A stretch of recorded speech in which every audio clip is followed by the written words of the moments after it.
Hello, I'm Tom Wilkinson, and welcome to the Thinking in English podcast, a podcast for intermediate to advanced level English learners. Today, I'm joined by one of my oldest friends, James Brock. James has led a very international life. As a child, he lived in the UK, France, and Morocco. And as an adult, he moved across the world to China, where he taught English and eventually graduated top of his class from a Chinese university.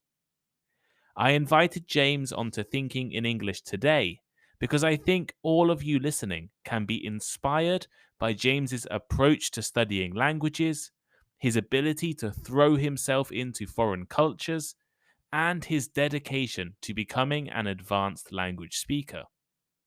Aside from that, we also discussed the difficulty of attending school in France, accidentally eating duck heads in China, and why visas prevented him from getting his dream job at Huawei. You can find a full transcript of today's episode on the Thinking in English blog for free. That's right, I made a full transcript of this conversation and it's free on the blog. You can look at my Instagram page, Thinking in English Podcast, for more content, and leave a like, a rating, a review, or a follow wherever you are listening right now.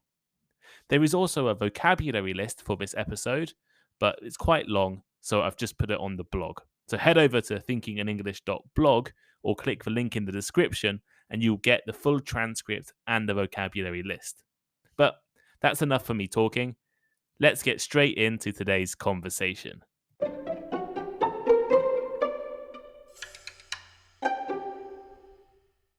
Hey James, how are you? Hi Tom, I'm good. How are you?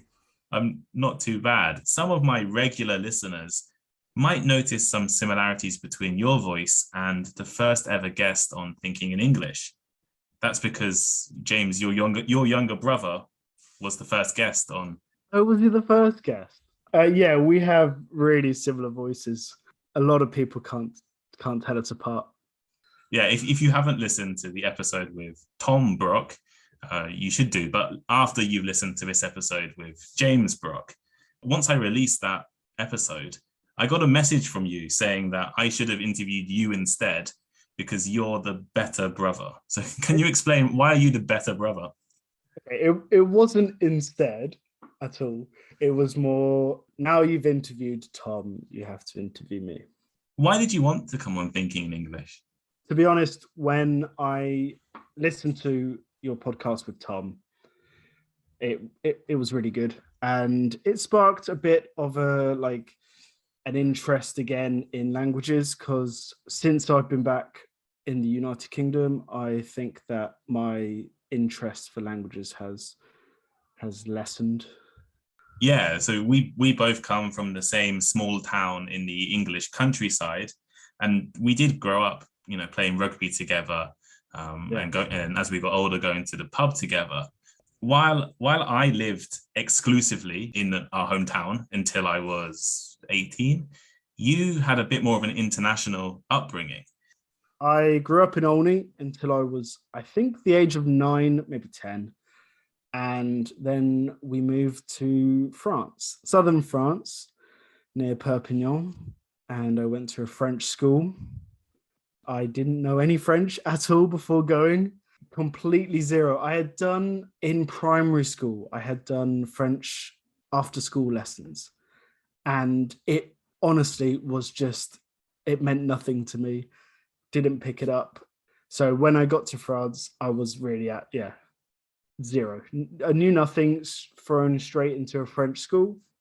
And then I picked it up. So your parents didn't send you to private lessons before you went? You had after school, but not intensive private lessons. They just kind of threw you into this new country. We might have had someone come after school to help us with our French.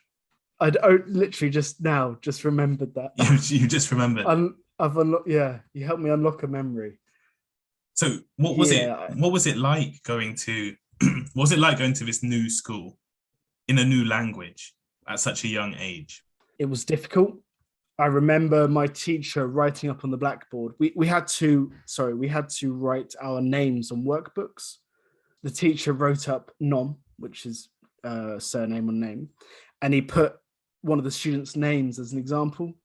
And obviously, I had no idea, so I just wrote the student's name on my workbook. Oh, It okay. was quite funny. And the teacher comes up to me and just laughs. And to be fair, he was a really nice teacher, really great teacher. His English was really good as well. I think it's important to have a nice teacher who can help you rather Yeah, than shout at you when you make mistakes. So, how that's long true. did you live in France? So we were there for 3 years. Then we moved to Morocco after that, after 3 years. Morocco. Yeah, So, what Marrakesh. Marrakesh? So, in Morocco, what is the mother tongue? What is the main language? So they have two official languages. Well, actually, to be fair, I think it's three official because it's French and Arabic, but it's Moroccan Arabic. It's different to like Saudi Arabian Arabic. And finally, there's Berber, which is the local traditional language, which has a really interesting writing system. So, in Morocco, were you mainly using French, or did you learn Arabic as well? We used French. Our school was French. We went to Victor Hugo Lycée, and that was all French. I picked up a couple words of Arabic whilst there. At home and education, it was all French completely. And so, do you still speak French now? No, I haven't spoken French for 13 years, maybe. Really? Because I always thought you Yeah. could speak French. I'd always assumed that I mean, I was fluent. you Yeah, were. Yeah. Well, I was fluent. when I Yeah. first met you, well, I'd met you when I was very young, Yeah. probably 8 or 9. We'd met when I met you again when you were 13 or 14. I'm Mhm. sure you could speak French fluently then. My English was bad. I had a French accent in some parts. How was it adjusting from living in a French environment, going to a French school, to going back to the UK? Honestly, easy. To be honest, English school was less work than French school. French school, you had less time in school, but I felt you probably had more homework and lessons were harder. And then English schools seems more relaxed. At school, were you learning French again? So I did take French classes. I even went on the French exchange. I did learn Spanish. So my first Spanish lesson was actually in France. Right. And it was quite funny because when I came back, I did my first Spanish class and I was quite ahead of everyone else because I'd learnt it from a younger age. It was very strange because we did an oral, not exam, but an oral test. The teacher just looked at me and said, "Why do you speak Spanish with a French accent?" Couldn't understand why. I'm speaking English normally, and I spoke Spanish with a really strong French accent. And I'd have to explain to her that I'd lived in France for the last, well, lived in France and Morocco for the last 3 to 4 years. Yeah. I loved learning language. I've always loved, well, since coming back from France, I've loved learning languages. I find them so interesting, the way they work. I just loved it. I just really enjoyed it. Well, that's Yeah. awesome. See, Yeah. that's me now. And I think a lot of people who listen to this podcast also just enjoy learning Yeah. languages as well. But if we fast forward a couple of years, I guess, when we were turning 18, most of our friends, we all left school and went to university. You did something a little bit different. Slightly different. Yeah. So I finished sixth form with not the best grades. To be fair, I had really good French grades and really good Spanish grades, even a good Latin grade, but everything else was really bad. And I didn't want to go to university. I think when I was 15, I did a TEFL, TEFL, Teaching English as a Foreign Language course. It was actually my mum who said, "James, why don't you use that TEFL? If you don't want to go to university, why don't you try and find a job with TEFL?" And at the time, I was going to go to Morocco to live with my mum.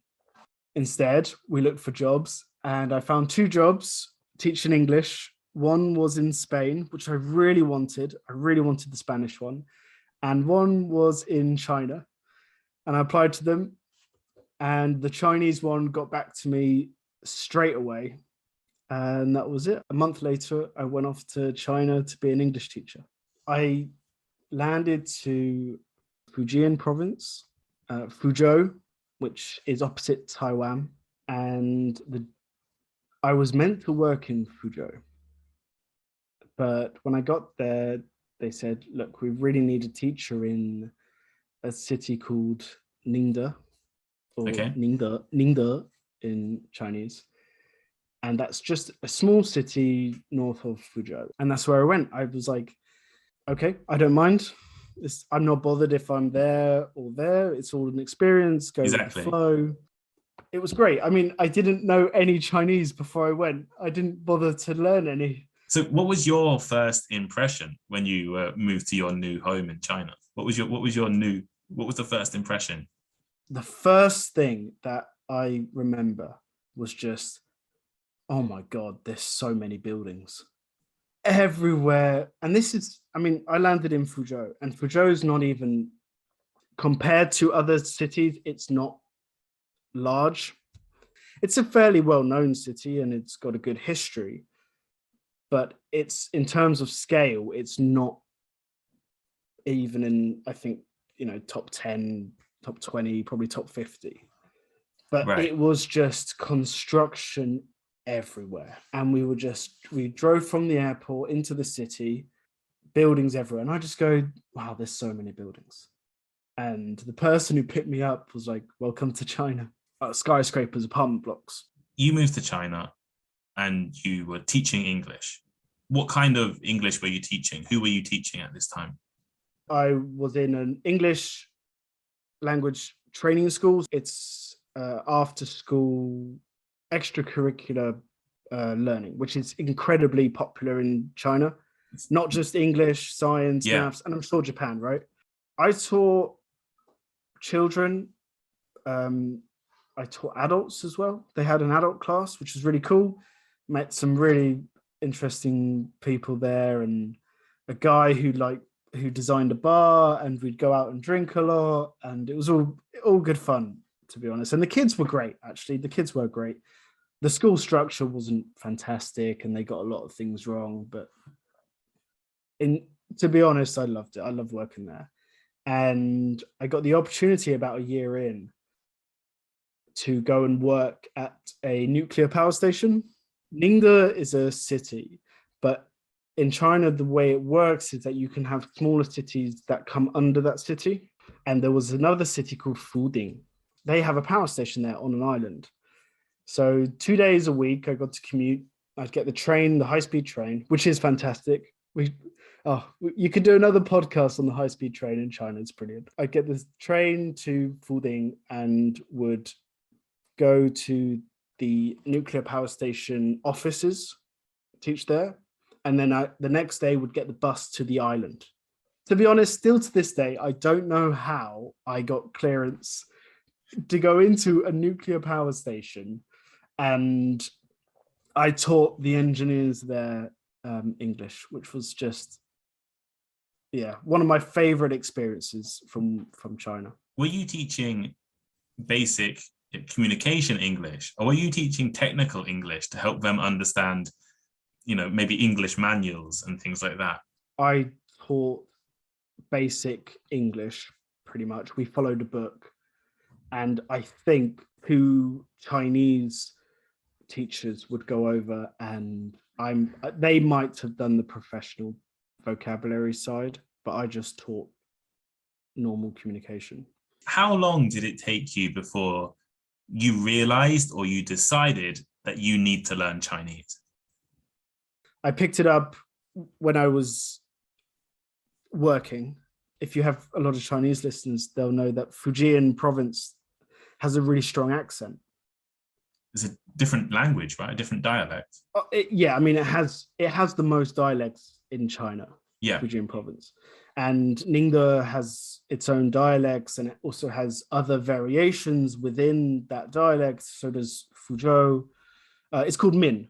right? Min language. Yeah, Taiwanese is Minnan. yeah, Taiwanese, or if you go to Malaysia, Indonesia, kind of anywhere in Southeast Asia where there are Chinese people, Yeah, often they came from Fujian province yeah. originally, or their ancestors came from Fujian. So you have Min. Min means Fujian province. So each province in China has an abbreviation, and Min, and you have the Min River, which is the biggest river that goes through Fujian, and Min. And then you have Minnan, which means southern Min. Mm-hmm. Then you have Mindong, which is Eastern Min, and these are all the names of the dialects. And I picked up Chinese when I was in Ningde, but heavily accented Chinese. Their L's and R's are very mixed up. Their S's and SH's. There's a lot of other. Their Z's and ZH's are all sort of blended. So I had, when I then went on to study it formally, I had quite a heavy accent already. How were you studying then? You see, you picked it up. But what were you doing to learn when you first arrived? Did you have a textbook? Did you have a tutor? Or were you just listening? I was mainly listening. We had at school, at the school I worked, they gave me a tutor, but I think we only ended up doing 2 or 3 lessons. That was it. I had a really good friend, Roy, who's Chinese, and he's actually a science teacher. So we did science at our school as well. He had really good English, and he helped me pick up some Chinese again with another friend. They were helping me because their English was at a good enough level. They were helping me, but mainly, yeah, just through listening. That was it. Through listening. I had to, when I first moved out, I had to go to restaurants that had just pictures. I understand. That was it. Yeah, you get it, right? Yeah. So I have this really funny story. I went to a restaurant and I looked at pictures. Oh, fried rice, brilliant. That looks great. I'll order that. So I pointed to the picture. Then there was another one that was lamb chops or pork chops, and I was like, oh, that's great. I'll pick that. And he looked at me. I was like, yeah. And I was like, yeah. So I sat down. He brings out the fried rice, brilliant. Oh, it's delicious. And then he brings out duck's heads. Oh, okay. Roasted duck's heads.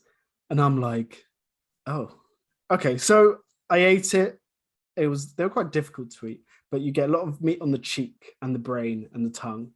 And now to this day, they are one of my most favorite Chinese dishes. For a boy from England, duck's heads are not something that is generally on the menu in home cooking, I guess. It's not, but I just wanted to. When I went out there, I went with the attitude of I'm just going to go, just try everything, just get into the culture. Don't worry about, I have a strong stomach anyway. I mean, I've never been put off by any food, so I just went with the idea of I'll just try anything. I don't mind. You kind of not inspired me, but when I moved to Taiwan a few years ago, I'd heard you eating all these interesting things in China, and I was like, well, when I go to Taiwan, because I guess the food probably has some similarities with Fujian. Very similar. So I was the same. I spoke a little bit of Chinese before I moved to Taiwan, as I'd studied for a year. So I could order, I could read, and I spoke Japanese, so I could read as well a little bit. But I went for the same approach. I would try everything. I'd go to a market with my Taiwanese friends and I'd let them order. And I'd tell them to order not what they think I like, but what they want to eat. And I would try lots of, interesting local delicacies. That's a really good way to do it. Yeah. Get other people to suggest stuff to order and just go for it. Just try anything. So one of the things that always, I remember today that surprised me is, I can't remember if you'd come back to the UK for a short vacation or something, and I'd met you in a pub, and I thought you'd been teaching English the whole time you were in China. And then it turns out that you had done a degree. You had enrolled in a Chinese university, and I think you must have been in your final year by the time when we had this, maybe it was after you'd graduated, but you had at some point decided to do a degree in China. So how did that happen? Yes, I did a degree. I was surprised. I never wanted to do university and that sort of stuff, but it was to be there in the future. It was I needed a degree to get. If I wanted a job other than in English teaching, I had to get a degree. And I at that time I wanted to live in China. I thought, well, I need a degree, and why not get a degree where I am and in something I really enjoy, which is Chinese. The reason I did it, to be honest, was practicality. I just needed a degree to live there in the future. So I thought, well, I might as well do it in Chinese and in China, where in something I love and in a place where I love as well. So what was Chinese university like? It was interesting, certainly. It's a bit, to be honest, it's a bit of a, I don't know, can you say like degree farm? Just go and get a degree. China, I guess like America and like the UK now, and probably most of the world, there is what we call like a degree inflation. So too many people have too many degrees. Yeah. There are, in Europe and America, to get a job now, you might need a master's degree. And in China, almost you need a PhD now. Most people Everyone have has a degree. Most people has a master's degree. And if you didn't go to either a top university abroad or one of maybe 2 universities in China, you might need a PhD to get the job you want. I went to a school called Fujian Normal University, and it was very relaxed, and it was all about what you could get out of it. Because if you did nothing, you'd probably get the degree, but you could put a lot of work if you wanted to work, and which is what I did. I mean, I paid for it up front. I paid out of my money. I didn't have a scholarship. I was actually refused a scholarship. I wasn't allowed one because I came from a country that was seen as wealthier.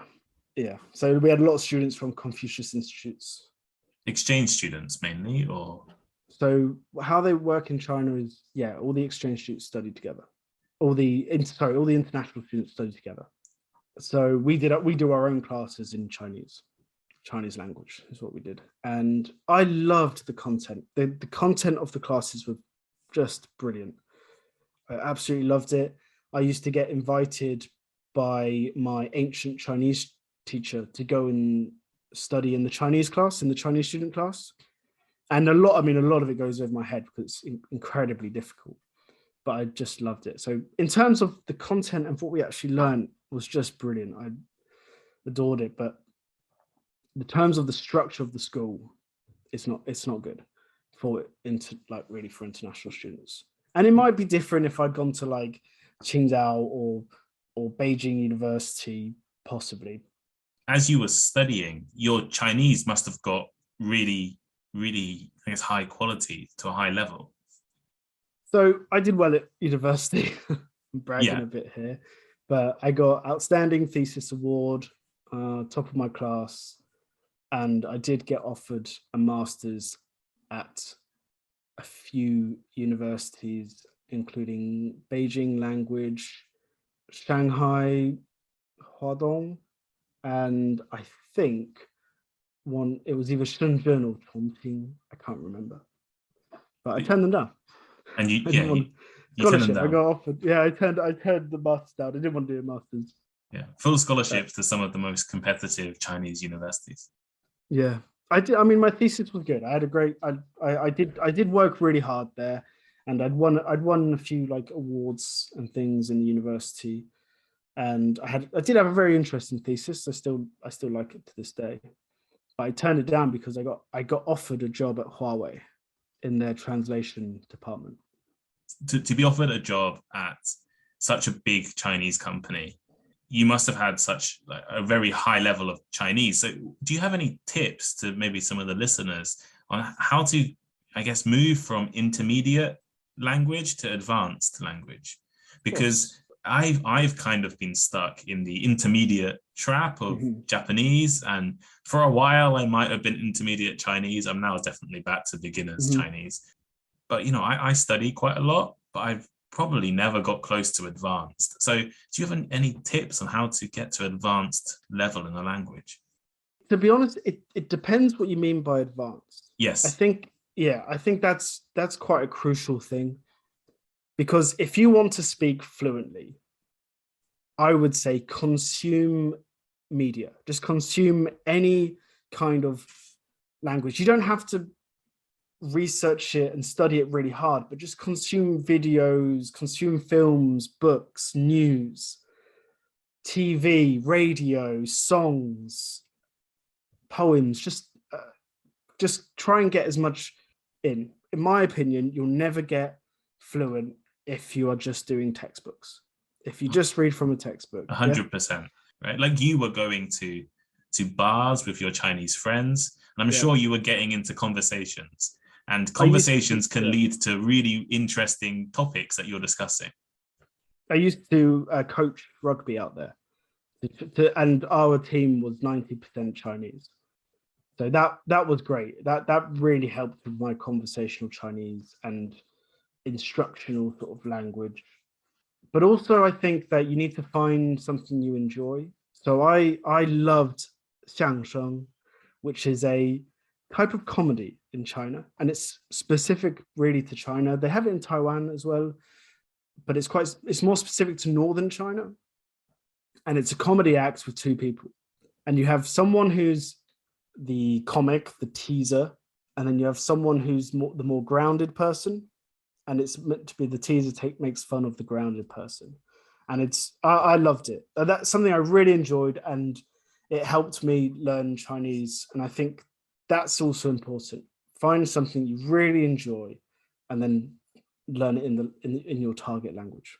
Definitely. Enjoying what you're doing is Yeah, the easiest way to find motivation to keep doing it. Right? You know, if yeah. you're reading a book that you really like, you'll want to keep reading it. There's no point reading a book that you hate and you're bored by, because you're not going to find any motivation No, continuing. when we say advanced, I do think it depends what you mean by advanced. So there's fluent, and then there's the side of understanding a language, which I think is the way to truly know a language, is to understand it. And that's to look at its etymology, so where it comes from, is to look at its how it works as a language. And the way I pushed my Chinese to a really high level was by studying its history, studying its grammar rules. Now, I think personally, I think grammar rules, you can break them. It doesn't really matter that much. But it is good to know them. It is good to really study them. In terms of pronunciation, if you're a bit of a language nerd like me, you can look at charts that show where your tongue moves in your mouth. Yes. And I think that, for me, I think is something that a kid can't do, but an adult can. An adult can go and look at a chart and look where the tongue is positioned in the mouth, and then learn the pronunciation that way. For a language like Chinese, which is tonal and Yeah. sounds are much more essential and important than in English, it's incredibly important that you get the tones right, or at least recognizable. The tongue position is something that I really struggled with when learning Chinese. Yeah. But it's so helpful. You can just read a sentence and just try and get that sentence perfect with tongue placement and stuff like that, and just keep trying, just keep going over it and over again. Take breaks, whatever, but keep trying. But once you get that one sentence perfect, then you'll notice your pronunciation will just get better and better with other sentences. You got offered a job at Huawei, so you must be Yeah, working in China right now, right? wrong. It all fell through. I couldn't get the visa for Huawei. They changed visa regulations. Any foreigner in China right now will understand the annoyance with Chinese visa regulations. After I graduated that year, they changed it to you'd had to have a master's from a very well-known university or 2 years experience in that field. I tried other jobs, and again, it was always came down to visa issues. So I was like, okay, well, maybe I'll go and do that master's, and then realized, well, it's too late now to enroll. So I thought, okay, I'll come back to the UK, and then COVID happened, and Yeah. here I am, still in the UK. Yeah, I think I remember you saying that you were about to get onto a plane the day that I China shut their borders.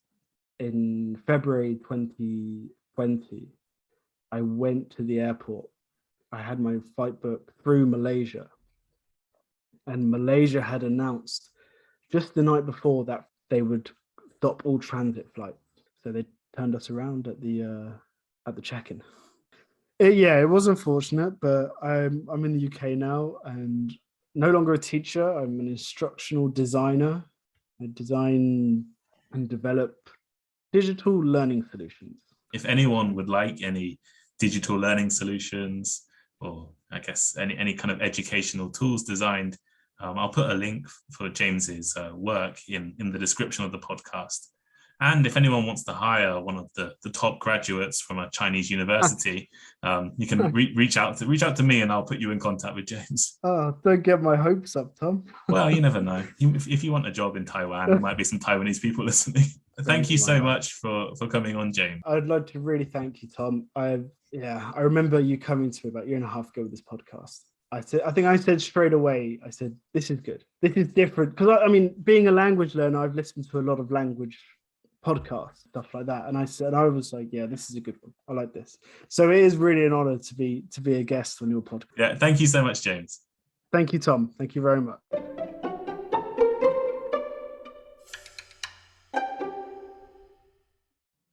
So that was my conversation with James. I have to say a big thank you to James. He has supported Thinking in English for nearly 2 years. I'm sure before any of you were ever listening. In fact, I asked him for some feedback in November, maybe December 2020, when I was only getting maybe 40 or 50 streams a week. And most of those were me checking that the episode was uploaded. Unlike some of my other guests, James didn't really have anything to promote, or his own podcast, or his own blog. Instead, he just loves learning languages. And I think we can all learn something from James's approach to studying and to living in another country. As well as throwing himself into the local culture and eating lots of duck heads, James also threw himself into in-depth study of Chinese. And in doing so, he was able to have a deep understanding of the language and its use. James also inspired me to learn languages. I remember going to his house one New Year's Eve. And he had returned to the UK for a vacation, so maybe it was 7 or 8 years ago. And I noticed a book of ancient Chinese characters. I thought, if James, a guy I've known for my whole life, who I used to play rugby with, if he could learn Chinese, if he could learn French and Spanish as well, and Chinese, then there is no reason why I couldn't learn Japanese or Chinese or any other language. And the same is true for all of you. Have you studied the history of English in depth? James had studied Chinese history, Chinese language history in depth. Have you studied the history of English in depth? Do you understand? Do you know why certain English grammar, rules, pronunciation patterns, and words developed meanings? And, well, why don't you let us know? Why don't you let us know how you study English? You can leave a comment in the blog, thinkinginenglish.blog, right at the bottom underneath the transcript, which I'm sure you're all reading right now. So, yeah, make sure you check out that transcript. You can also leave a comment on Spotify. I'll put the How Do You Study English thing on Spotify, or reach out to me on Instagram. I'd absolutely love to hear from all of you. And I'm sure James would love to read some really nice comments about him. And what else? If you'd like to donate to Thinking in English, you can do. There's a link in the description, or you can head over to the blog and donate $1 or donate $100. Completely up to you. If you'd like to be a guest, you can send me a message. And if you're if your English is good enough, I'd love for some of the listeners to come on and be guests on Thinking in English. If you're not following my Instagram page, why not? Go and follow Instagram. I've started uploading some new things. I'm trying to experiment. I have a bit more free time over the summer, so I'm doing some different things. If you have any ideas for the podcast, reach out to me. Let me know your ideas. And I think that's everything. I've This podcast is it's so much bigger and so much more popular than I could ever have hoped for. I A year ago, I checked. A year ago, I had 1,000 downloads in the 2 week period leading up to July 7th. Right, 1,000 downloads in 2 weeks. I now have over 100 times that in 2 weeks, which is incredible.